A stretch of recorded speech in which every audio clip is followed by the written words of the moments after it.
great that we are getting more and more research, because that's what's gonna move us towards, is this a diagnosis, and what is that diagnosis? What does that constitute? And is it a physiological addiction, or is it more like a process behavioral addiction that might be linked to anxiety? Before we end this conversation, this may be the most important piece. Alex, you found help. You started an online forum.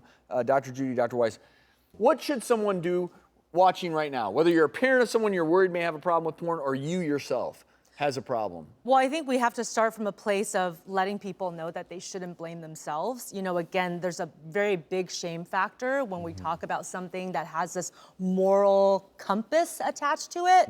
So again, it's not your fault, okay? We're gonna work this out. It's an issue, and if you can't control it yourself, like Alex, if you try to apply those techniques and, man, why can't I do it?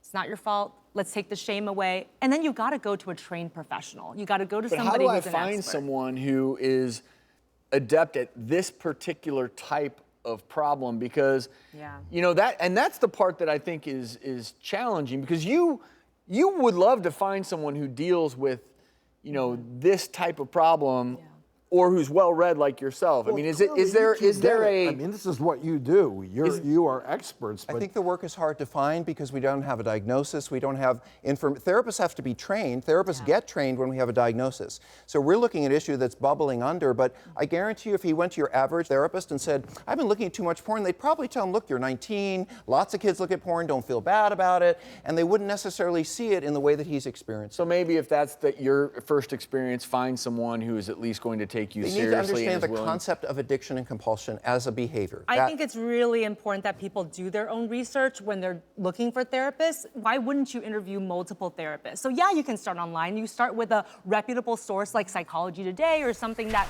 gives you like a roster of different therapists. You call each of them, maybe you go to a couple different sessions, and you ask them direct questions. Have you dealt with people who have this issue? Exactly. What do you think about this issue for me? What would be your tentative treatment plan? And you can assess it from there. Well, Psychology Today has a listing online, you know, depression, anxiety. They say compulsive sexual behavior. You can check that box and find therapists who have that training. Well, we'll have more resources on our website. Great. Alex, thank you for boldly sharing your story and the work you're doing. Dr. Weiss, thank you. And just a great discussion. Thank you, Dr. Judy. Thank you, guys.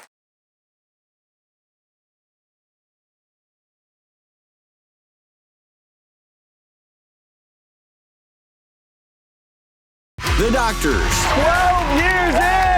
The prognosis you prayed for. For the first time in public. I want to see if she can take a few steps. This is so scary. The treatment you needed. You look fabulous. It's the daytime talk show that's been your cure for over a decade. That is literally taking the lives from their community. I can't believe that this is happening. With the issues affecting your health right now. It is not housing, it is not economic inequality, it is a health crisis. I lied to you, and I lied to you. I have a truth that I'm going to reveal. The Doctors, on call for season 12.